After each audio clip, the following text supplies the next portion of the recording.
সবাই আনলিমিটেড নিচ্ছে, নিয়ে ফেলে দিচ্ছে।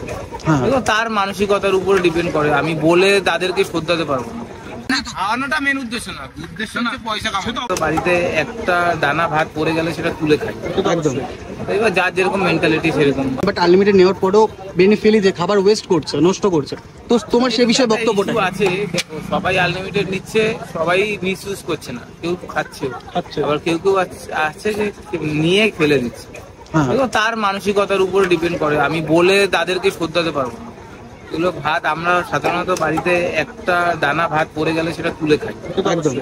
এবার যার যেরকম মেন্টালিটি সেরকম, এটাতে বলার কিছু নেই, বুঝতে পারলে? তুমি কাউকে বলে শুধরাতে পারবে না, সে তো আমার মনে হয় যতটুকুনি খেতে পারবে ততটুকুনি নিলেই নেওয়া উচিত। এতে অনেক মানুষ আছে যারা রাতে ফিরে চলে যায়, পায় না বিরিয়ানি, অনেক দূর দূর থেকে ফিরে চলে যায়, তারা যা নষ্ট করে তাতে আরো অনেক প্লেট অনেকের বিরিয়ানি হয়ে যায়, একদম একদম। এটাই হচ্ছে বলার, আর কিছু না। যে যারা খাচ্ছ খাও, পেট ভরে খাও, তাতে দিতে আমাদের সমস্যা নেই, কিন্তু সেটা যেন নষ্ট না করে। মানে আনলিমিটেড এক দুবার চাইলে তিনবার চাইলেও দেবে, বাট নষ্ট যাতে না হয়। 7বার 8বার দিলেও দিয়েছি, নিয়ে যেন কেউ নষ্ট না করে, এটাই একদমই একদমই সেটা ঠিক কথা। বুঝতে পারলে? ভাত ফেলতে খুব কষ্ট লাগে, একদম একদম একদম। আর আদারওয়াইজ যেখানে দেখতে পাচ্ছি মোটামুটি ভিড় তো ভালোই হয়েছে। আচ্ছা, আজকে কি একটু আমাদের সঙ্গে বিরিয়ানি খাওয়া হবে? আমি তো এইমাত্র লাঞ্চ করলাম। তুমি বিরিয়ানি কেন খাচ্ছ না? বলো তো, নিজের দোকানে কেন বিরিয়ানি খাচ্ছ না? খাই তো। চলো আজকে তাহলে হোক, আমাদের তিনজন তাহলে কম্পিটিশন হোক।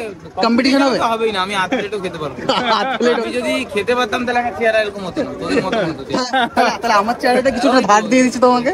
হ্যাঁ, সে দিলে আমি নিতে পারি। নিতে কিছু নেই না, শরীরে অনেক রোগ ব্যাধি ঢুকে যাচ্ছে চেহারার জন্য। আমি খেতে পারি না বলে তো চেহারা হয়।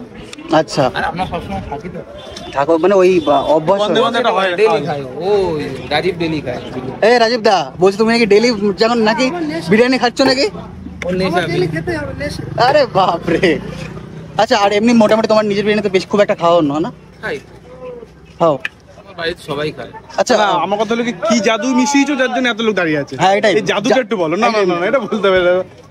আচ্ছা, না আমারও একই কথা, যে এত যে লোকে ভিড় করছে, জাদুটা কি আছে ভেতরে? দেখো, জাদু তো কিছু নেই। জাদু যদি বলতে যাও, যদি সোজা সাপটা হিসাবে যদি বলতে যাও, তাহলে জাদু বলছে সোশ্যাল মিডিয়া। সোশ্যাল মিডিয়ার জন্যই মানুষজন আসে, নাহলে আমার দোকানে আসতো না। এবার তুমি তাহলে বলতে পারো প্রত্যেকদিন কি নতুন নতুন লোক আসে না?